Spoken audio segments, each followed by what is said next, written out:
ವಿದ್ಯಾರ್ಥಿಗಳೇ, ಇವತ್ತು 10ನೇ ತರಗತಿ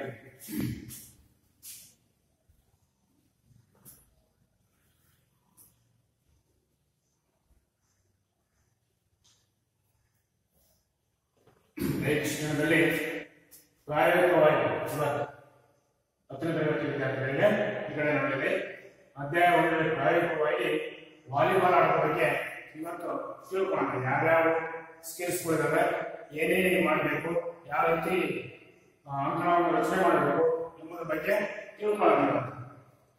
ಮೊದಲು ಈ ಆಟದಲ್ಲಿ ಕೆಲವು ಕೌಶಲ್ಯಗಳಿವೆ. ಯಾವ್ಯಾವ ಕೌಶಲ್ಯಗಳಿವೆ? ಮೊದಲನೇದು ತೇಲುವ ಸರ್ವಿಸ್. ಆಮೇಲೆ ಎರಡನೇದು ದೇಹವನ್ನು ತಿರುಗಿಸಿ ಹೊಡೆಯುವುದು.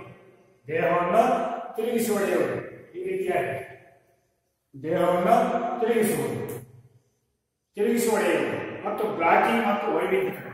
ಬ್ಲಾಕ್ ಮಾಡೋದು, ಶಾಟ್ಸ್ ಹೊಡೆದಂತ ಬಾಲನ್ನ ಬ್ಲಾಕ್ ಮಾಡೋದು. ಈ ರೀತಿಯಾಗಿ ಬ್ಲಾಕ್ ಮಾಡೋದು. ಅದರಲ್ಲಿ ವೈವಿಧ್ಯತೆಗಳು ಯಾವ್ಯಾವ? ಮೊದಲನೇದು ಕಳೆದ ತರಗತಿಗಳಲ್ಲಿ ವಾಲಿಬಾಲ್ ಆಟದಲ್ಲಿ ಕೆಲವು ಮೂಲಭೂತ ಮತ್ತು ಕ್ಲಿಷ್ಟ ಕೌಶಲ್ಯಗಳನ್ನು ಕಲಿತಿರುವುದು. ಹಿಂದಿನ ತರಗತಿಗಳಲ್ಲಿ ಈ 9th 8th ಅಲ್ಲಿ ಕ್ಲಿಷ್ಟಕರವಾದ ಮೂಲಭೂತ ಮತ್ತು ಕ್ಲಿಷ್ಟ ಕೌಶಲ್ಯದ ಸ್ಕಿಲ್ಸ್ಗಳನ್ನ ಕಲಿತಿದ್ದೀವಿ. ಈ ತರಗತಿಯಲ್ಲಿ ಕೆಲವು ಸಂಕೀರ್ಣ ಕೌಶಲ್ಯಗಳನ್ನು ಮತ್ತು ಆಟಗಳನ್ನು ಕಲಿಯೋಣ. ಇವತ್ತು ಈ ಆಟದಲ್ಲಿ ಕೆಲವು ಸಂಕೀರ್ಣ ಕೌಶಲ್ಯಗಳು ಮತ್ತು ಆಟದ ತಂತ್ರಗಳು, ಏನೇನು ತಂತ್ರ ಮಾಡಬಹುದು ಈ ಆಟದಲ್ಲಿ, ವಾಲಿಬಾಲ್ ಆಟದಲ್ಲಿ ಎಂಬುದರ ಬಗ್ಗೆ ತಿಳ್ಕೊಳ್ಳೋಣ. ಈಗ ಮೊದಲದು ತೇಲುವ ಸರ್ವಿಸ್.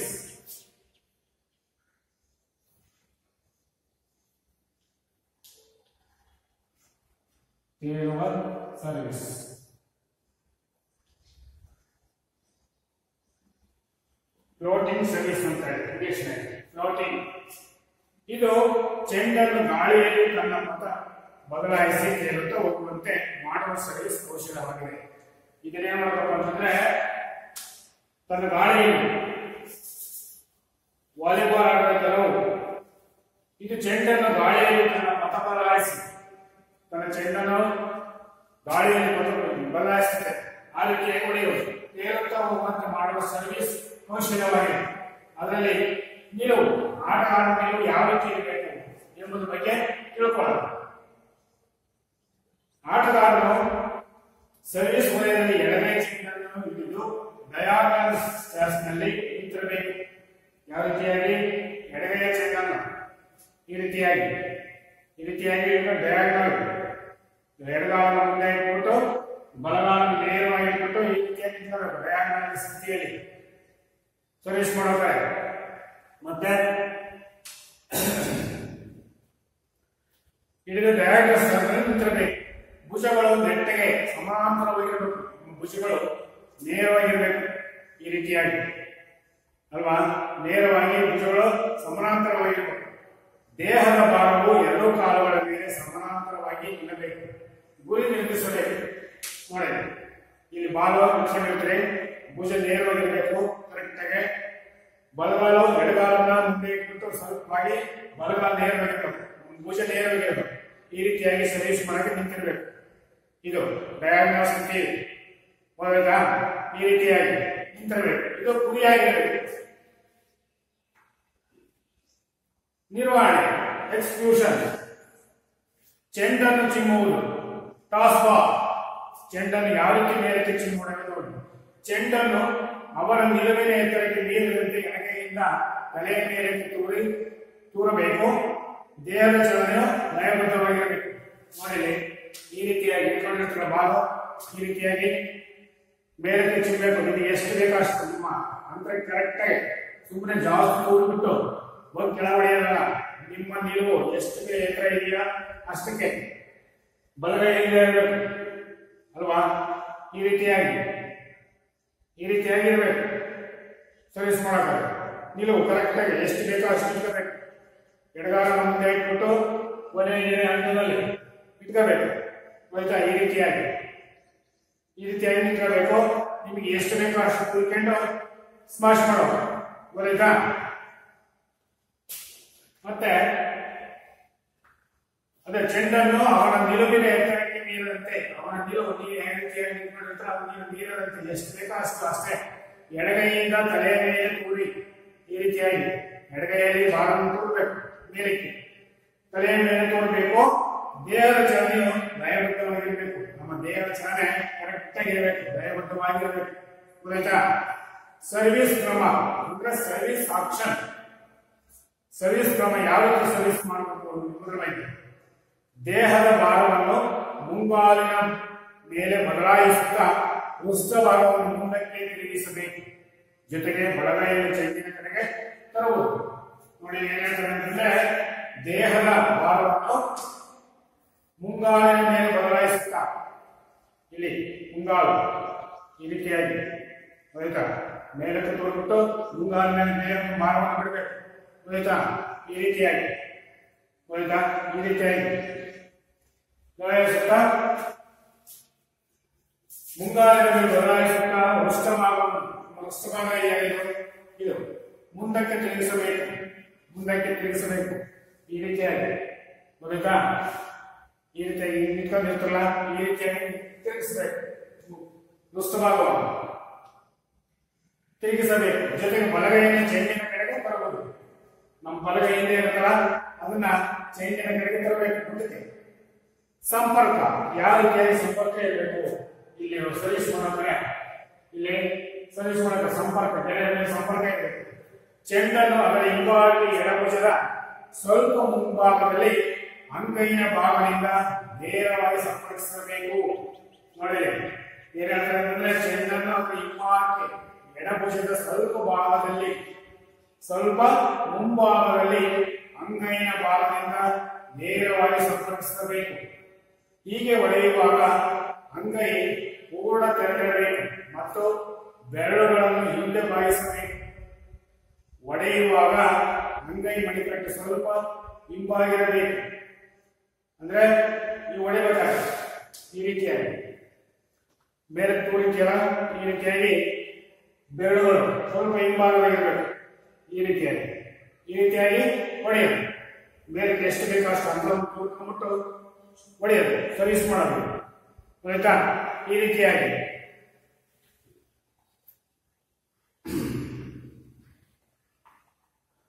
ಮತ್ತೆ ಚೆಂಡನ್ನು ಅದರ ಹಿಂಭಾಗ ಎಡಭುಜದ ಸ್ವಲ್ಪ ಮುಂಭಾಗದಲ್ಲಿ ಅಂಗೈನ ಭಾಗದಿಂದ ನೇರವಾಗಿ ಸಂಪರ್ಕಿಸಬೇಕು.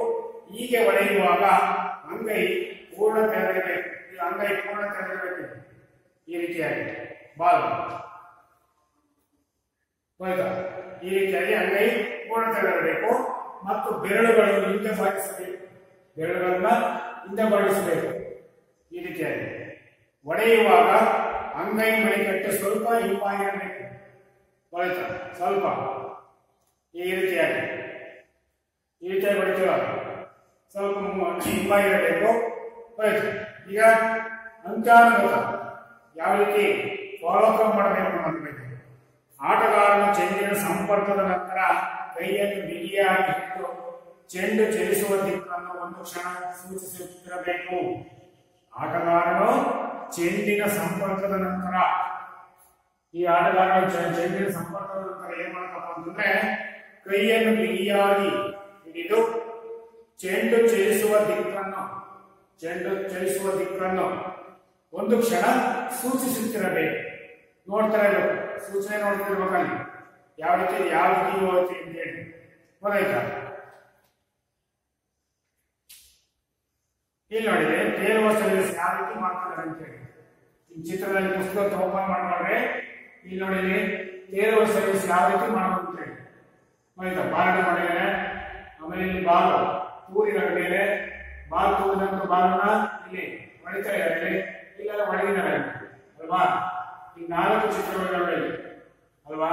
ಬಾಲ್ ಹಿಡಿಕೊಂಡು ಯಾವ ರೀತಿ ನಿಂತಿದ್ದಾರೆ ಅಂತ ಹೇಳಿ. ಎಡಗಾಲನ್ನು ಸ್ವಲ್ಪ ಮುಂದೆ ಇಟ್ಕೊಂಡು ಬಲಗಾಲನ್ನು ನೇರವಾಗಿದ್ದಾರೆ. ಗೊತ್ತಾಯ್ತಾ? ಈ ರೀತಿಯಾಗಿ ನೋಡ್ತಾರೆ. ಇದು ತೇಲುವ ಸರ್ವಿಸ್.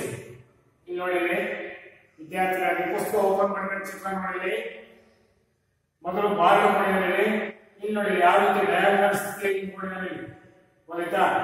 ಇಲ್ಲಿ ಬಾಲನ್ನು ತೂರಿಬಿಡಿದ ಮೇಲೆ ತೂರಿ ಬಲಗಾಲನ್ನ ಸ್ವಲ್ಪ ಮೇಲೆ ತೆಗೆದ ನೋಡಿ ಎಡಗಾಲ ಹಾಗೆ ಇದೆ, ಮತ್ತೆ ಇಲ್ಲಿ ಬರಲ್ಲ, ಇಲ್ಲಿ ಸರ್ವಿಸ್ ಮಾಡ್ತದೆ ನೋಡಿದ್ರಾ. ಎಡಗಾಲ ಮುಂದೆ ಇದೆ, ಕೈ ಬಲಗೈ ಮೇಲೆ ಹೋಗಿದೆ ಹೊಡೆಯಕ್ಕೆ, ಎಡಗೈ ಮುಂದೆ ಬಂದಿದೆ.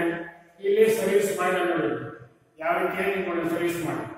ಇವು ತೇಲುವ ಸರ್ವಿಸ್ ಮಾಡುವ ಸ್ಥಿತಿ ಚಿತ್ರಗಳಲ್ಲಿ ನೋಡಿ ಅಲ್ವಾ.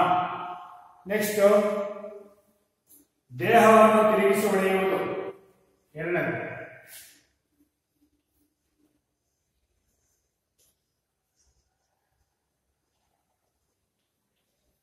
ತಿರುಗಿಸಿ ಹೊಡೆಯುವುದು.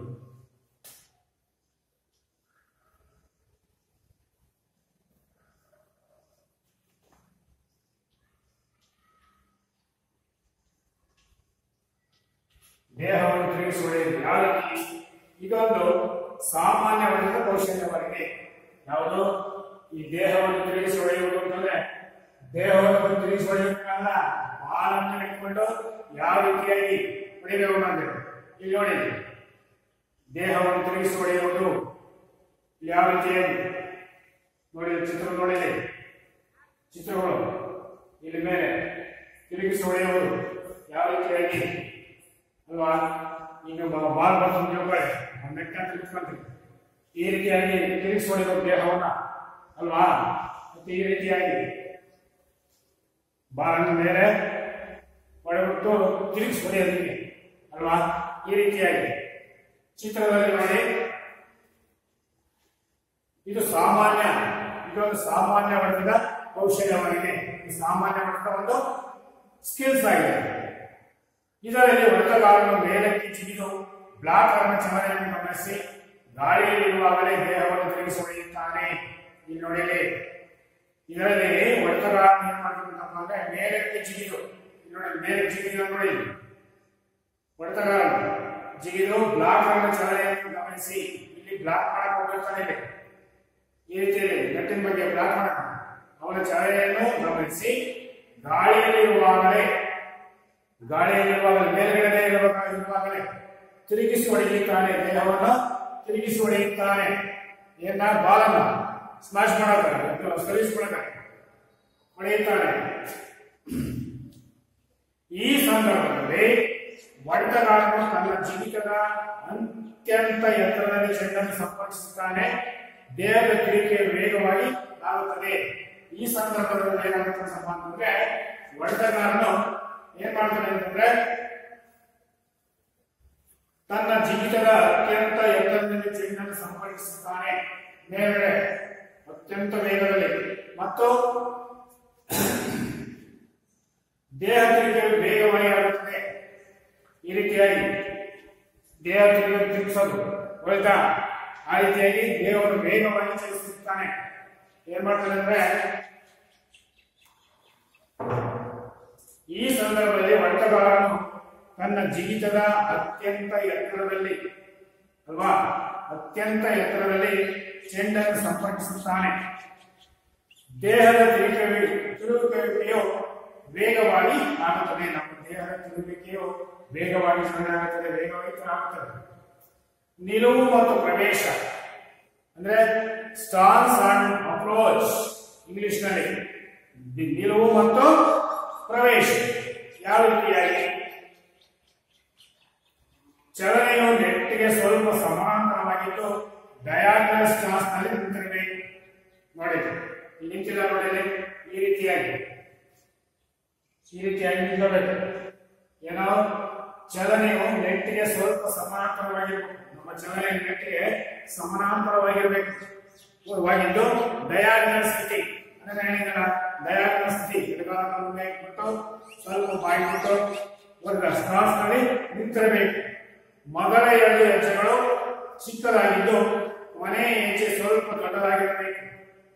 ಮೊದಲ ಎರಡು ಹೆಜ್ಜೆಗಳು ಚಿಕ್ಕದಾಗಿರಬೇಕು. ಆಮೇಲೆ ನಂತರ ಕೊನೆಯ ಹೆಜ್ಜೆ ಸ್ವಲ್ಪ ದೊಡ್ಡದಾಗಿರಬೇಕು. ಈ ರೀತಿಯಾಗಿ ಈ ಹೆಜ್ಜೆಯಲ್ಲಿ ವೇಗದ ನಿಯಂತ್ರಣವನ್ನು ಸಹ ಮಾಡಬಹುದು. ಇಲ್ಲಿ ಕಾಲು ಹಿಂದೆ ಇಟ್ಟುಬಿಟ್ರೆ ನಮ್ಮ ವೇಗದ ನಿಯಂತ್ರಣವನ್ನು ಸ್ವಲ್ಪ ಕಡಿಮೆ ಮಾಡಿಕೊಳ್ಬಹುದು. ನಿರ್ವಹಣೆ ಯಾವ ರೀತಿ ನಿರ್ವಹಣೆ ಮಾಡಬಹುದು? ಟೇಕ್ ಆಫ್ ಮತ್ತು ದೇಹದ ತಿರುಗುವಿಕೆ. ಟೇಕ್ ಆಫ್ ಮತ್ತು ತಿರುಗುವಿಕೆ ಯಾವ ರೀತಿಯಾಗಿ ಇಲ್ಲಿ ನೋಡಿ ಚಿತ್ರದಲ್ಲಿದೆ ಅಲ್ವಾ. ನೋಡಿ ಈ ರೀತಿಯಾಗಿ ಕೊನೆ ಹೆಜ್ಜೆಯಲ್ಲಿ ವೇಗವನ್ನು ಕಡಿಮೆ ಮಾಡುತ್ತಾ ಮುಂದೆ ಇಟ್ಟ ಕಾಲನ್ನು ಎಡಗಾಲ ಜೊತೆಗೆ ಸೇರಿಸಬೇಕು. ಗೊತ್ತಾ? ಕೊನೆಯ ಹೆಜ್ಜೆಯಲ್ಲಿ ವೇಗವನ್ನು ಕಡಿಮೆ ಮಾಡುತ್ತಾ ಕೊನೆಯ ಹೆಜ್ಜೆಯಲ್ಲ ಇದನ್ನ ವೇಗವನ್ನು ಕಡಿಮೆ ಮಾಡುತ್ತಾ ಮುಂದೆ ಇಟ್ಟ ಕಾಲನ್ನು ಬಲಗಾಲ ಜೊತೆಗೆ ಸೇರಿಸಬೇಕು. ಈ ರೀತಿಯಾಗಿ ಗೊತ್ತಾ? ಈ ಸಂದರ್ಭದಲ್ಲಿ ಚಲನೆಯು ಹಿಮ್ಮಡಿಯಿಂದ ತುದಿಗಾಲಿಗೆ ವರ್ಗಾವಣೆಯಾಗಬೇಕು. ಈ ಚಲನೆಯು ಹಿಮ್ಮಡಿಯಿಂದ ತುದಿಗಾಲಿಗೆ ವರ್ಗಾವಣೆಯಾಗಬೇಕು ಮತ್ತು ಜಿಗಿದ ತಕ್ಷಣವೇ ದೇಹವು ಗಾಳಿಯಲ್ಲಿ ಬೇಕೆಂದ ಕಡೆಗೆ ತಿರುಗಬೇಕು. ತನ್ನ ಬಲಗೈಯನ್ನು ನೆಟ್ಟಿಗೆ ಹತ್ತಿರದಲ್ಲಿ ತರಬೇಕು. ಏನಪ್ಪಾ ಅಂತಂದ್ರೆ ನೋಡಿ, ಈ ಸಂದರ್ಭದಲ್ಲಿ ಚಲನೆ ಹಿಮ್ಮಡಿಯಿಂದ ತುದಿಗಾಲಿಗೆ ವರ್ಗಾವಣೆಯಾಗಬೇಕು ಮತ್ತು ಜಿಗಿದ ತಕ್ಷಣವೇ ದೇಹವು ಗಾಳಿಯಲ್ಲಿ ಬೇಕೆಂದ ಕಡೆಗೆ ತಿರುಗಬೇಕು. ತನ್ನ ಬಲಗೈಯನ್ನು ನೆಟ್ಟಿಗೆ ಹತ್ತಿರದಲ್ಲಿ ತರಬೇಕು. ನೋಡಿ ನೋಡಿ ನೋಡಿ ಈ ರೀತಿಯಾಗಿ ಮಾಡಬೇಕು. ಇಲ್ಲಿ ಅಲ್ವಾ? ಈ ರೀತಿಯಾಗಿ ಬೇಕೆಂದ ಕಡೆಗೆ ತಿರುಗಬೇಕು. ತನ್ನ ಬಲಗೈಯನ್ನು ನೆಟ್ಟಿಗೆ ಹತ್ತಿರದಲ್ಲಿ ತರಬೇಕು. ಗಾಳಿಯಲ್ಲಿ ದೇಹದ ಸ್ಥಿತಿ ಯಾವ ರೀತಿಯಾಗಿ ದೇಹದ ಸ್ಥಿತಿ ಗಾಳಿಯಲ್ಲಿ ಇದು ಮಾಡಬೇಕು ಅಂತ ಹೇಳಿ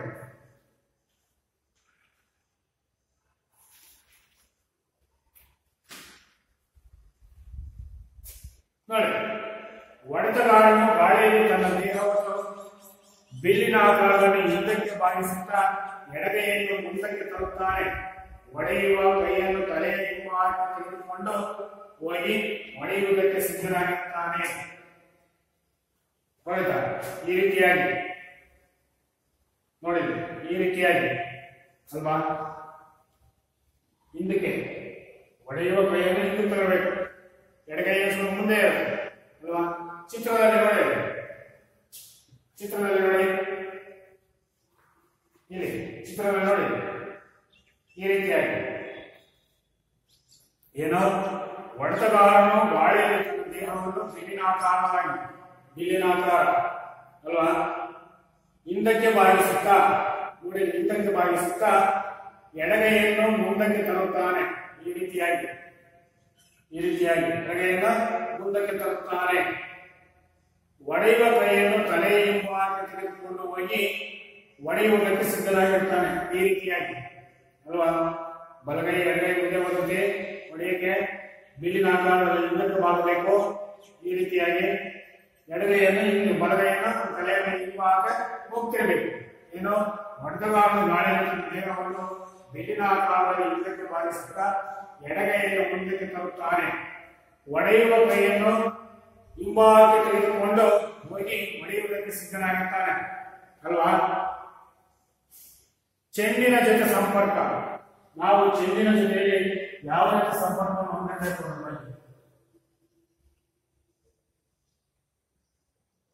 ಚೆಂಡಿನ ಜೊತೆಯಲ್ಲಿ ಸಂಪರ್ಕ ಯಾವ ರೀತಿಯಾಗಿದೆ? ಚೆಂಡನ್ನು ಬಲ ಅಂಗೈನ ಮಧ್ಯಭಾಗವನ್ನು ಸಂಪರ್ಕಿಸಬೇಕು. ಈ ಹೊಡೆತದಲ್ಲಿ ಬಲಗೈ ದೇಹಕ್ಕೆ ಸಮೀಪದಲ್ಲಿರಬೇಕು. ಇದರಿಂದ ಅತಿ ಹೆಚ್ಚು ಬಲವನ್ನು ಹಾಕಲು ಸಾಧ್ಯವಾಗುತ್ತದೆ. ಚೆಂಡನ್ನು ಬಲಗೈ ಅಂಗೈನ ಮಧ್ಯಭಾಗದಲ್ಲಿ ಬಲಗೈ ಸಂಪರ್ಕಿಸಬೇಕು. ಅಂಗೈನ ಮಧ್ಯಭಾಗದಿಂದ ಸಂಪರ್ಕಿಸಬೇಕು. ಈ ಹೊಡೆತವನ್ನು ಬಲಗೈ ದೇಹಕ್ಕೆ ಸಮೀಪದಲ್ಲಿರಬೇಕು. ಈ ಹೊಡೆತ ಬಲಗೈ ಸಮೀಪದಲ್ಲಿರಬೇಕು. ಇದರಿಂದ ಅತಿ ಹೆಚ್ಚು ಬಲವನ್ನು ಹಾಕಲು ಸಾಧ್ಯವಾಗುತ್ತದೆ. ಇದರಿಂದ ನಮ್ಮ ಬಲವನ್ನು ಪೂರ್ತಿ ಚೆಂಡಿನ ಮೇಲೆ ಹಾಕ ಸಾಧ್ಯವಾಗುತ್ತದೆ. ನೆಕ್ಸ್ಟ್ ಅಂತ್ಯಾನುಗತ ಥ್ರೋ, ಫಾಲೋ ಥ್ರೋ. ನೆಟ್ಟಿಗೆ ತಾಗದಂತೆ ಕೈಗಳನ್ನು ಕೆಳಗಿಳಿಸಿ ದೇಹದ ಸಮತೋಲನವನ್ನು ಕಾಯ್ದುಕೊಂಡು ಕೆಳಗೆ ಇಳಿಯುವುದು. ಅಂದ್ರೆ ನಮ್ಮ ದೇಹವನ್ನು ನೆಟ್ಟಿಗೆ ತಾಗದಂತೆ ಮೇಲಕ್ಕೆ ಜಂಪ್ ಮಾಡಿರ್ತೀವಲ್ಲ, ಈ ರೀತಿಯಾಗಿ ಮೇಲೆ ಜಂಪ್ ಮಾಡಿದಾಗ ನೆಟ್ಟಿಗೆ ತಾಗದಂತೆ ಕೆಳಗೆ ಇಳಿಯೋದು, ಕೆಳಗಿಳಿಯುವುದು. ಕೆಳಗಿಳಿಸಿ ದೇಹವನ್ನು ಸಮತೋಲನವಾಗಿ ಕಾಯ್ದುಕೊಂಡು ನೆಲಕ್ಕೆ ನಮ್ಮ ದೇಹವನ್ನು ಸಂಪೂರ್ಣವಾಗಿ ಕೆಳಗೆ ಇಳಿಸಬೇಕು. ನೆಟ್ಟಿಗೆ ಕೈಗಳು ತಾಗುವ ಸಾಲ ಇದಾಗುತ್ತೆ, ಫೌಲ್ ಆಗುತ್ತೆ ಅಲ್ವಾ. ಅದರಿಂದ ನೇರವಾಗಿ ನೆಟ್ಟಿಗೆ ತಾಗುವಂತೆ ಕೈಗಳನ್ನು ಕೆಳಗಿಳಿಸಿ ದೇಹದ ಸಮತೋಲನವನ್ನು ಕಾಯ್ದುಕೊಂಡು ನೆಲಕ್ಕೆ ಇಳಿಯಬೇಕು ಅಂತ ಗೊತ್ತಾಗುತ್ತೆ. ಬ್ಲಾಕಿಂಗ್ ಮತ್ತು ವೈವಿಧ್ಯಗಳು ಮೂರನೇ.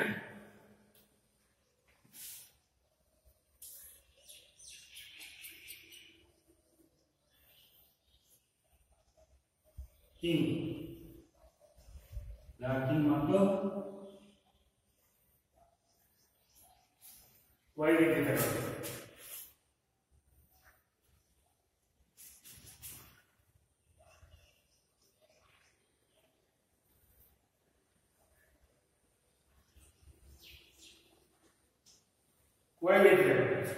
ಇದೇನಪ್ಪ ಅಂತಂದ್ರೆ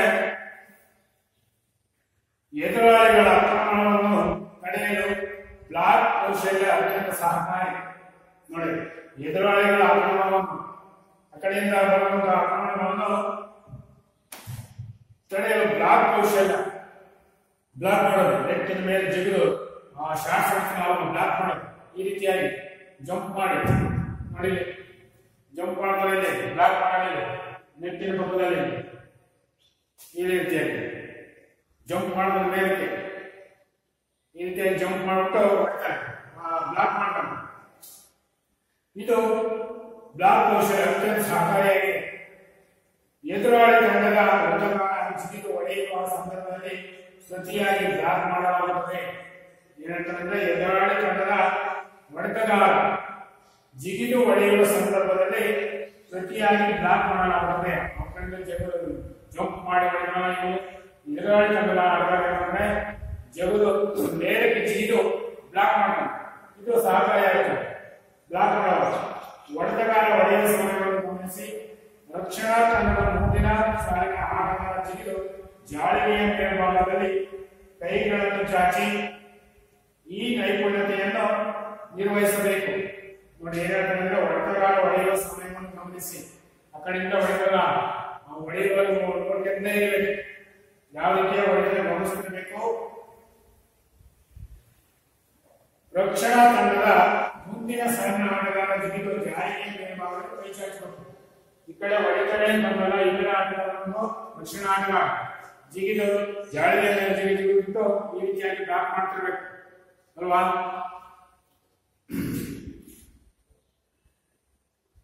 ಚಾಚಿ ಈ ನೈಪುಣ್ಯವನ್ನು ನಿರ್ವಹಿಸಬೇಕು. ಈ ಸಂದರ್ಭದಲ್ಲಿ ಬ್ಲಾಕ್ ಮಾಡುವ ಎರಡೂ ಕೈಗಳನ್ನು ಸಾಧ್ಯವಾದಷ್ಟು ಮೇಲಕ್ಕೆ ಚಾಚಿದ್ದು ಹಸ್ತಗಳನ್ನು ಪರಸ್ಪರ ಹತ್ತಿರದಲ್ಲಿ ಇಡಬೇಕು. ಈ ರೀತಿಯಾಗಿ ಪರಸ್ಪರ ಹತ್ತಿರದಲ್ಲಿ ಇಡಬೇಕು. ಎರಡೂ ಕೈಗಳಿಂದ ಚೆಂಡನ್ನು ತಡೆಯಲು ಪ್ರಯತ್ನಿಸುವಾಗ ಚೆಂಡನ್ನು ತಿಟ್ಟಿಸಬೇಕಾಗುತ್ತದೆ. ಅಂದ್ರೆ ನೋಡ್ತಾ ಇರಬೇಕಾಗುತ್ತೆ. ನೆಕ್ಸ್ಟ್ ವೈವಿಧ್ಯತೆಗಳು. ಏನೇನು ವೈವಿಧ್ಯಗಳು? ಬ್ಲಾಕಿಂಗ್ ಕೌಶಲ್ಯವನ್ನು ಒಬ್ಬ ರಕ್ಷಣಾ ಆಟಗಾರ ನಿರ್ವಹಿಸಿದರೆ ಅದನ್ನು ಸಿಂಗಲ್ ಬ್ಲಾಕ್ ಎನ್ನಲಾಗುವುದು. ಬ್ಲಾಕ್ ಮಾಡಬೇಕಾದ್ರೆ ಒಬ್ಬ ಆಟಗಾರನ ಕೌಶಲ್ಯವನ್ನು ಒಬ್ಬ ರಕ್ಷಣಾ ಆಟಗಾರ ನಿರ್ವಹಿಸಿದರೆ ಅದನ್ನು ಸಿಂಗಲ್ ಬ್ಲಾಕ್ ಎನ್ನಲಾಗುವುದು. ಹಾಗೆಯೇ ಈ ಕೌಶಲ್ಯವನ್ನು ಇಬ್ಬರು ಕೂಡಿ ನಿರ್ವಹಿಸಬೇಕೆ ಡಬಲ್ ಬ್ಲಾಕ್ ಎನ್ನುತ್ತಾರೆ.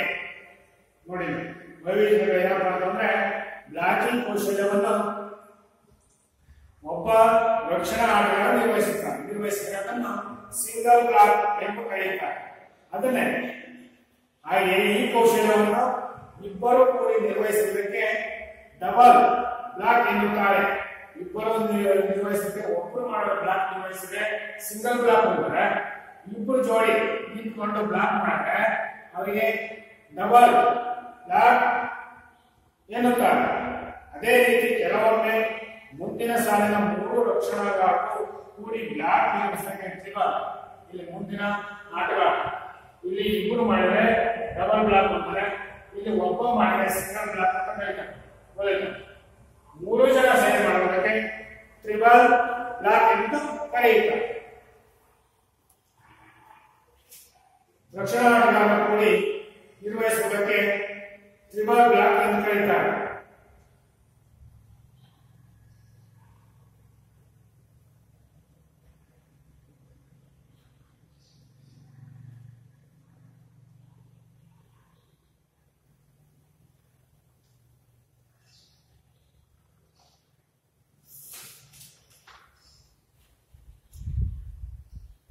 ಇಲ್ಲಿ ಈ ಆಟಗಾರರಲ್ಲಿ ಯಾರ್ಯಾರ ರೀತಿಯಲ್ಲಿ ಆಟಗಾರರು ಇದು ಮಾಡ್ತಾರೆ ನೋಡಿ. ಆಟಗಾರರ ಈ ಅಧ್ಯಾಯದ ಕೆಲವು ಪ್ರಮುಖ ವಾಲಿಬಾಲ್ ಆಟಗಾರರಾದ ಶ್ಯಾಮ್ ಸುಂದರ್ ರಾವ್, ರಮಣ ರಾವ್, ಜಿಮ್ಮಿ ಜಾರ್ಜ್, ಶ್ರೀಧರನ್, ಚಾರ್ಲ್ಸ್, ಕಿರಣಿ, ಎಮಿಲ್ಕೋ, ಜೋಯಿಯೋ ಇವರುಗಳು ಕಿರು ಪರಿಚಯ ಮಾಡಿಕೊಳ್ತೇವೆ. ಈಗ ಪ್ರಮುಖ ರಾಷ್ಟ್ರೀಯ ಹಾಗೂ ಅಂತಾರಾಷ್ಟ್ರೀಯ ಆಟಗಾರರ ಪರಿಚಯ ನೋಡಿ. ಪ್ರಮುಖ ರಾಷ್ಟ್ರೀಯ ಹಾಗೂ ಅಂತಾರಾಷ್ಟ್ರೀಯ ಆಟಗಾರರ ಪರಿಚಯ ಯಾರ್ಯಾರು ರಾಷ್ಟ್ರದಲ್ಲಿ ಅಂತಾರಾಷ್ಟ್ರೀಯ ಮಟ್ಟದಲ್ಲಿ ಆಡಿದ್ದಾರೆ ವಾಲಿಬಾಲ್ ಆಟ ಗೊತ್ತಾಯ್ತಾ. ಆಂಧ್ರ ಪ್ರದೇಶದವರಾದ ಯಾರು ಶ್ಯಾಮ್ ಸುಂದರ್ ರಾವ್ ಇವರು ಆಂಧ್ರ ಪ್ರದೇಶದವರು ಆಯ್ತಾ. ಇವರು ಹಲವು ಬಾರಿ ಭಾರತ ತಂಡವನ್ನು ಪ್ರತಿನಿಧಿಸಿದ್ದರು. ಇವರು ಹಲವು ಬಾರಿ ಯಾರು ಶ್ಯಾಮ್ ಸುಂದರ್ ಅವರು ಇವರು ಆಂಧ್ರದವರು. ಇವರು ಹಲವು ಬಾರಿ ಭಾರತ ತಂಡವನ್ನು ಪ್ರತಿನಿಧಿಸಿದ್ದಾರೆ. ಇವರ ಕ್ರೀಡಾ ಸಾಧನೆಗೆ ಭಾರತ ಸರ್ಕಾರವು ಅರ್ಜುನ ಪ್ರಶಸ್ತಿ ಮತ್ತು ಕ್ರೀಡಾ ತರಬೇತಿ ಸಾಧನೆಗಾಗಿ ದ್ರೋಣಾಚಾರ್ಯ ಪ್ರಶಸ್ತಿ ನೀಡಿ ಗೌರವಿಸಿದೆ. ನೋಡಿ ಇವರು ಏನೇ ಸಾಧನೆ ಮಾಡೋದಕ್ಕೆ ಯಾರು ಎಂ ಶ್ಯಾಮ್ ಸುಂದರ್ ರಾವ್ ಇವರು ವಾಲಿಬಾಲ್ ಆಟಗಾರ ಆಂಧ್ರ ಪ್ರದೇಶದವರಾದ ಇವರು ಇವರಿಗೆ ಕ್ರೀಡಾ ಸಾಧನೆಗೆ ಅಂದ್ರೆ ಅಷ್ಟು ಆಟ ಆಡಿ ಅಷ್ಟು ಇದು ಮಾಡಿ ಕ್ರೀಡಾ ಸಾಧನೆಗೆ ಏನ್ ಕೊಡ್ತಾರಪ್ಪ ಅಂತಂದ್ರೆ ನಮ್ಮ ಭಾರತ ಸರ್ಕಾರವು ಏನು ಕೊಡಿದೆ ಅಂತಂದ್ರೆ ಅರ್ಜುನ ಪ್ರಶಸ್ತಿ ಆಯ್ತು. ಅರ್ಜುನ ಪ್ರಶಸ್ತಿ ಮತ್ತು ಕ್ರೀಡಾ ತರಬೇತಿ ಸಾಧನೆಗಾಗಿ ಕ್ರೀಡಾ ತರಬೇತಿಯನ್ನು ನೀಡಿರ್ತಕ್ಕಂಥ ಇವರಿಗೆ ಶ್ಯಾಮ್ ಸುಂದರ್ ಅವರಿಗೆ ದ್ರೋಣಾಚಾರ್ಯ ಪ್ರಶಸ್ತಿಯನ್ನು ನೀಡಿ ಗೌರವಿಸಿದೆ. ದ್ರೋಣಾಚಾರ್ಯ ಪ್ರಶಸ್ತಿಯನ್ನು ನೀಡಿ ಸಹ ಗೌರವಿಸಿದೆ. ಎರಡನೇದು ಎ ರಮಣರಾವ್. ಎರಡನೇದು ಎ ರಮಣರಾವ್ ಇವರು ಸಹ ಆಂಧ್ರ ಪ್ರದೇಶದವರು. ಇವರು ಹಲವು ಬಾರಿ ಭಾರತ ವಾಲಿಬಾಲ್ ತಂಡವನ್ನು ಬೆಳೆಸಿ ಇವರು ಸಹ ಭಾರತದ ಟೀಮಿನಲ್ಲಿ ಆಟವಾಡುತ್ತಾರೆ. ಯಾರು ರಮಣರಾವ್ ಇವರು ಸಹ ಆಂಧ್ರದವರಾಗಿದ್ದಾರೆ.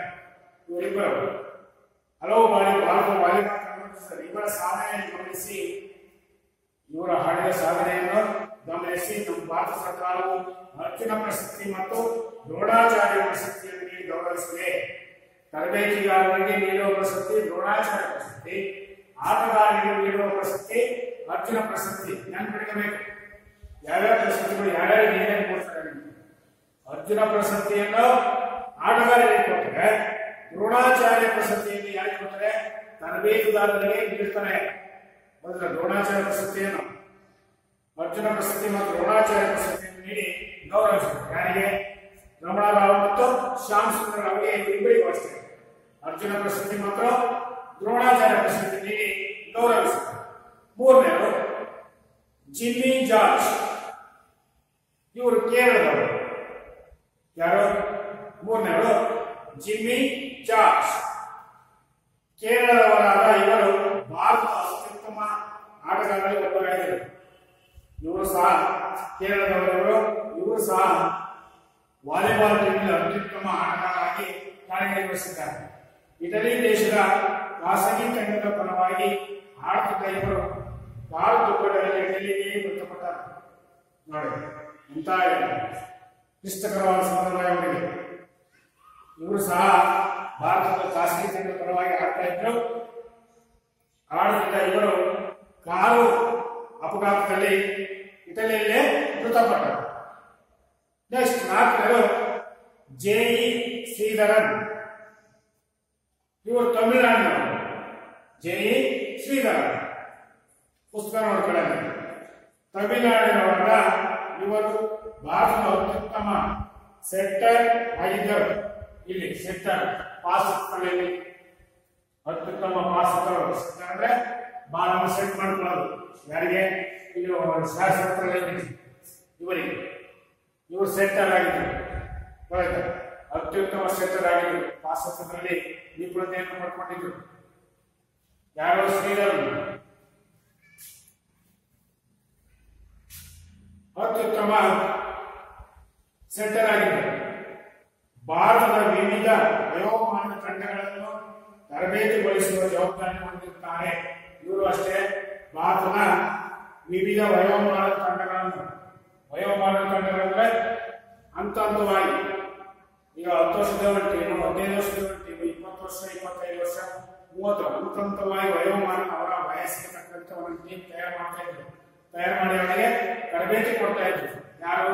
ಶ್ರೀಧರರು ಇವರಿಗೂ ಸಹ ತರಬೇತಿ ಕೊಡಿಸುವ ಜವಾಬ್ದಾರಿಯನ್ನು ಹೊಂದಿರುತ್ತಾರೆ.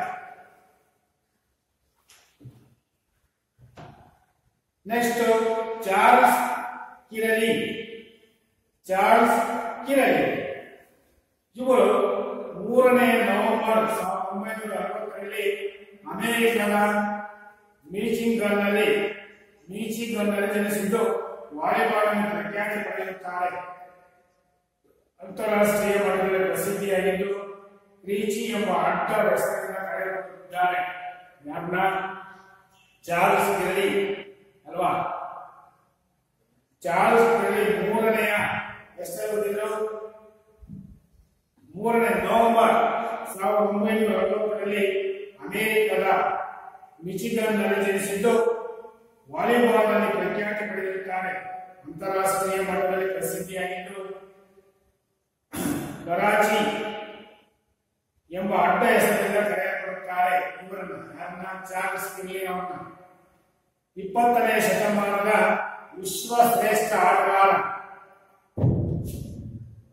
ವಿಶ್ವಶ್ರೇಷ್ಠ ವಾಲಿಬಾಲ್ ಆಟಗಾರ ಕರ್ಚ್ ಕಿರಲಿ ಅಮೆರಿಕ ಪುರುಷ ತಂಡದಲ್ಲಿ ಆಡಿದ್ದು ಕೆಳಕಂಡ ಪದಕ ಬಹುಮಾನಗಳನ್ನು ಪಡೆಯುತ್ತಾರೆ. ಯಾವ್ಯಾವ ಪದಕ ಇವರು ಪಡ್ಕೊಂಡಿದ್ದಾರೆ ನೋಡಿಕೊಳ್ಳಿ. ಲಾಸ್ ಏಂಜಲೀಸ್ ನಲ್ಲಿ ನಡೆದ ಒಲಿಂಪಿಕ್ಸ್ ನಲ್ಲಿ ಚಿನ್ನದ ಪದಕ. ಲಾಸ್ ಏಂಜಲೀಸ್ ನಲ್ಲಿ ಒಲಿಂಪಿಕ್ ಆಟದಲ್ಲಿ ಇವರಿಗೆ ಚಿನ್ನದ ಪದಕವನ್ನು ಪಡ್ಕೊಂಡಿದ್ದಾರೆ. ಯಾರು? ಚಾರ್ಲ್ಸ್ ಕಿರಲಿ ಅವರು. ಲಾಸ್ ಏಂಜಲೀಸ್ ನಲ್ಲಿ ನಡೆದ ಒಲಿಂಪಿಕ್ಸ್ ನಲ್ಲಿ ಚಿನ್ನದ ಪದಕ. ಜಪಾನಿನ ಟೋಕಿಯೋದಲ್ಲಿ ಈಗ ನಡೆದಿರುವ ಒಲಿಂಪಿಕ್ಸ್ ಆಟಗಳು ಯಾವ ದೇಶದಲ್ಲಿ? ಜಪಾನಿನ ಟೋಕಿಯೋದಲ್ಲಿ ಈಗ ಆಟಗಳು ನಡೆದಿವೆ.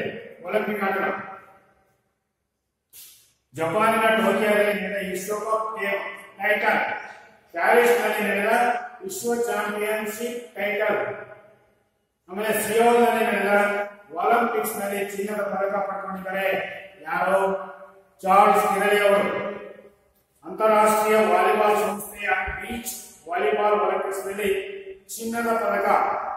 ಹೀಗೆ ಸಮಗ್ರ ಕೌಶಲ್ಯದೊಂದಿಗೆ ಅನೇಕ ಬಿರುದುಗಳನ್ನು ಪಡೆದು ವಿಶ್ವದ ಶ್ರೇಷ್ಠ ವಾಲಿಬಾಲ್ ಆಟ